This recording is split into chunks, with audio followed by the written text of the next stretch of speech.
for this shoot, we kicked things off with some stationary shots.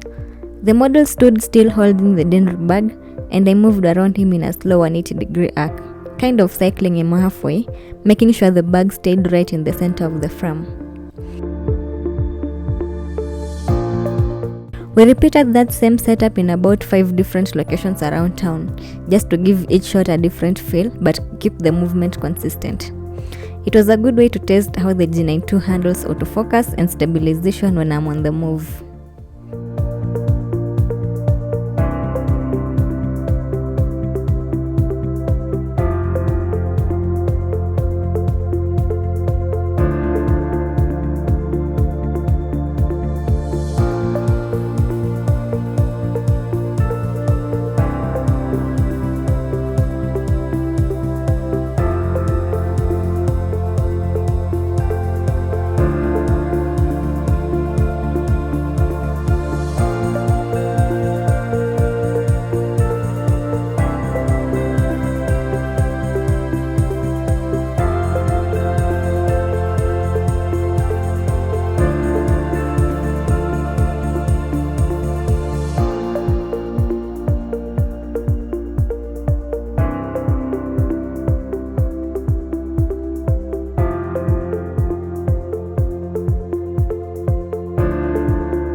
After that, we switched things up.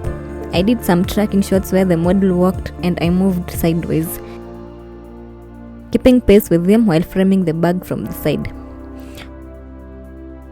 We did like 10 takes of those, back and forth, across 5 different locations.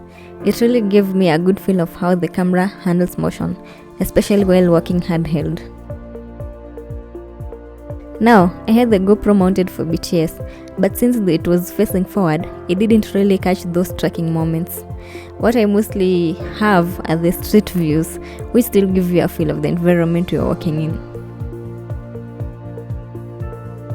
Later on, we moved indoors and shot a packing sequence, laid out a bunch of items on the table and filmed each one going into the bag until the table was completely empty. Almost like a stop motion vibe. And it worked really nice for showing off how much the bag can hold. Then to wrap things up, we got into the studio for some hero shots. I used a Lazy Susan to spin the bag and capture clean angles, top down, side, detail shots of the Chick's Chain logo.